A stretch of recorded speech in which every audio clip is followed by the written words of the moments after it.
Isang panibagong kabanata ang bubuksan ngayon ng Memphis Grizzlies sa pagkawala ng kanilang naging pundasyon ng Big 3 na sina Ja Morant, Desmond Bane at Jaren Jackson Jr. Tapos na ang era ng high-flying highlights at mabilisang opensa mga idol. Pero mukhang iba ang plano ng front office ng Memphis ngayon. Tila bubuo ngayon ang Grizzlies ng isang mas bata, mas malaki at napaka-pisikal na roster mga idol. Isang bagong koponan na iikot sa paligid ng kanilang highly touted rookie sensation na si Cameron Boozer kasama ang higanting big man na si Zach Edey. Well, bukod sa dalawang batang halimaw na ito mga idol, pinalibutan din nila ang roster ng mga solidong piyesa. Nariyan ang veteran presence at playmaking ni D'Angelo Russell, ang scoring prowess ni Jeremy Grant mula sa naging trade kay Morant, ang 3&D potential ng batang Chris Murray at ang dagdag na muscle at spacing mula kina Isaiah Stewart at Quinton Post. Mga bata mas mabilis mag-isip sa court at kayang makipagpisikalan sa mga young core stars ng liga ngayon mga idol. Pero ang pinakamalaking tanong, magkakaroon kaya agad ng chemistry ang bagong roster na ito? Gaano magja-jive ang kanilang mga laro? At ang pinaka-importanting tanong, gaano ba talaga kalakas itong si Cameron Boozer at kaya ba niyang pamunuan ng koponan upang makipagsabayan sa napakalakas na koponan sa Western Conference? Kaya tara mga idol, diretso na tayo!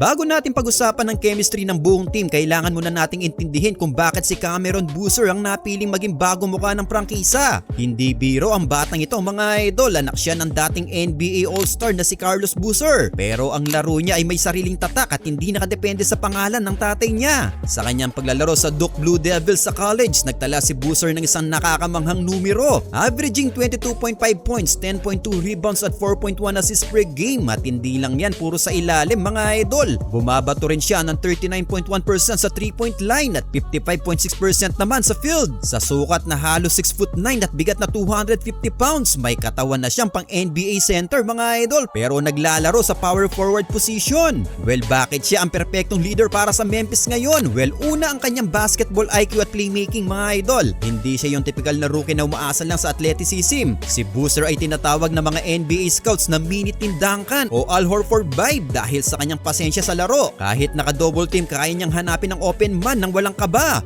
Ang mag-average ng higit 4 na assist para sa isang big man sa college ay bihira at patunay ng kanyang mataas na basketball IQ mga idol. Pangalawa ang kanyang offensive versatility. Kaya niya mag-post up at gamitin ang kanyang malaking frame para mag-bully sa paint. Pero komportable rin siyang lumalabas sa perimeter at tumira ng tres. Pangatlo ang kanyang leadership style. Kaya ba niyang mamuno? Ang sagot ay oo mga idol. Ang kanyang mature feel for the game at kakayahang maging playmaking hub sa front court ay magiging pundasyon ng opensa ng Memphis. Hindi siya yung leader na puro daldal, siya yung leader na magpapakita ng consistency at tamang desisyon gabi-gabi. Ngayon mga idol, isipin nyo ang 6'9", 250 pounds na si Boozer. Ipaparis mo sa 7'4", 300 pounds na halimaw sa ilalim na si Zach Edey. Ito ang magiging nightmare matchup ng napakaraming koponan sa liga mga idol. Well, sa modernong NBA na puro small ball at paspasan sa labas, ibabalik ng Memphis ang bully ball at size advantage. Ang tanong mga idol, magja-jive ba ang dalawang ito? Well, malaking posibleng oo mga idol dahil magkaiba ang kanilang espasyo na inoccupy sa court. Si Zach Edey ang bahala sa restricted area. Siya ang magsaset ng matitibay na screen, magro-roll ng mabilis sa basket at kukuha ng lahat ng offensive rebounds dahil may kakayahan si Boozer na tumira sa labas at magpasa mula sa high post. Hindi nila sisikapin ang loob ng paint mga idol. Ngayon, sino naman ang kanilang posibleng maging starting lineup at gaano kalalim ang bagong rotation ng bagong Grizzlies? Well, narito ang pinaka-logical at posibleng setup nila mga idol. Ang point guard nila si D'Angelo Russell. Si D'Lo ang magiging primary ball handler at veteran voice sa court. Kailangan ng mga batang bigs tulad din na Boozer at Edey ng isang point guard na marunong mag-set ng play at may sariling scoring threat. Sanay si Russell maglaro kasamang malalaking tao mga idol. Ang kanyang outside shooting at pick and roll mastery ang magbubukas ng daan para gumaan ang opensa at siya rin ang aasahan sa mga clutch moments. At sa shooting guard naman nila itong si Chris Murray. Bilang isang batang wing, kailangan ng Grizzlies ng isang glue guy. Si Chris Murray ay magbibigay ng kinakailangan floor spacing at perimeter defense mga idol.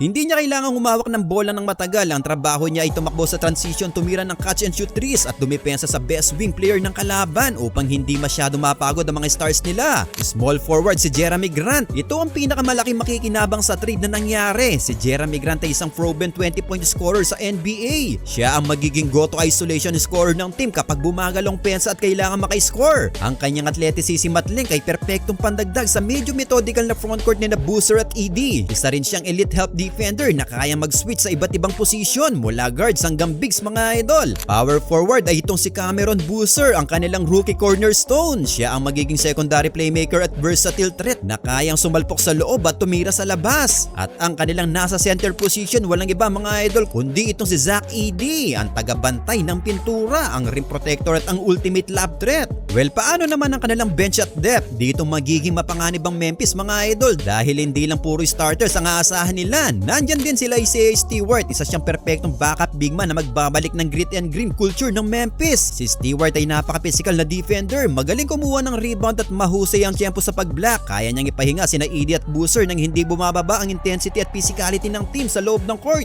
Nandyan din si Quintin Pose, isa pang big man na magbibigay ng kakaibang atake. Si Pose ay isang 7-footer na magaling tumira sa perimeter na nagbibigay ng option na mag-run ng 5-out offense kapag kailangan nilang humabol sa score at buksan ng tuluyan ng driving lanes. Ngayon, ano naman ang team strengths at saan sila nakakalamang? Well, una sa rebounding at pure physicality mga idol. Kapag pinagsama mo si ED na literal na nakatingala ang kalaban, si Boozer na isang rebounding machine at ang sipag ni Isaiah Stewart mula sa bench, asahan nyo na madodominate ang Memphis ang boards. Ang dami nilang makukuhang second chance points habang lilimitahan nila sa isang tira lang ang kalaban. Pangalawa, half-court offense execution. Dahil may matatalinong player sila tulad nila Boozer at D'Lo, may isolation threat na gaya ni Jeremy Grant, magiging napaka-efficient na kanilang half-court set mga idol. Hindi ito team na tatakbo ng walang direksyon. Uubusin nila ang shot clock para humanap ng mismatches, gagawa ng magagandang pasa at kukuha ng pinakamagandang tira. Pangatlo, ang frontcourt playmaking. Isang malaking advantage sa NBA ang malalaking tao mo ay marunong mag-dribble at pumasa. Mahihirapan ang mga depensa na itrap ang mga guards ng Memphis dahil madaling ipasa ang bola sa gitna kay Boozer na kayang gumawa ng tamang play 4-on-3 advantage. Ngayon, ano naman ang posibleng weaknesses o posibleng maging problema nila mga idol?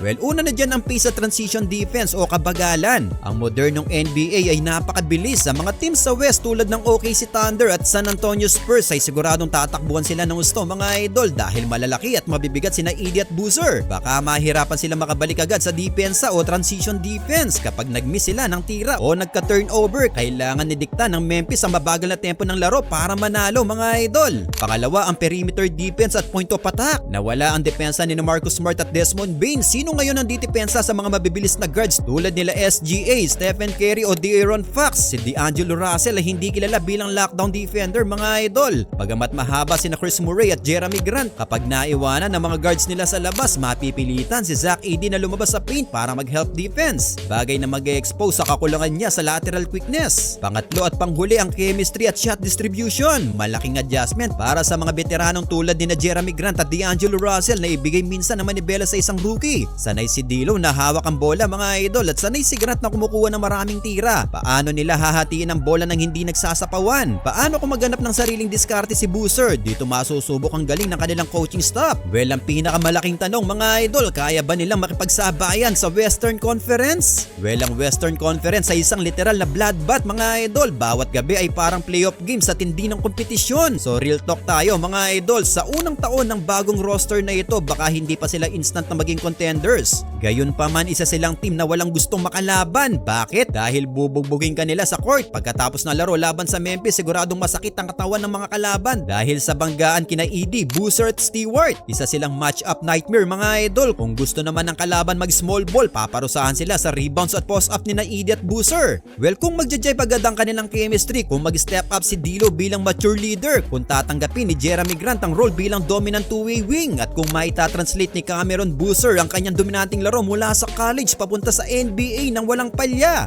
malaki ang tsansa ng kupunang ito mga idol na manggulat bilang isang dark horse at pumasok bilang solidong play-in contender o makaagaw pa ng top 6 seed. Well, ang blueprint ng Memphis Grizzlies ngayon mga idol ay hindi na tungkol sa flashy dunks at mabilisang laro. Ang bagong Grizzlies ay binabalik ang aspeto ng lakas, laki at mataas na basketball IQ. Sila ang magiging modern day grit and green team ng liga na susubok sa tatag ng kahit sinong superstar. Nakaka-excite isipin kung paano tatakbo ang ganitong klaseng eksperimento sa modernong NBA mga idol. Ang susi talaga dito ay ang pagdevelop ni Cameron Boozer bilang isang lehitimong franchise player at kung paano susuportahan ng mga veterano ang kanyang pag-usbong. Well, kayo mga idol, ano ang masasabi nyo sa bagong roster ngayon ng Memphis Grizzlies?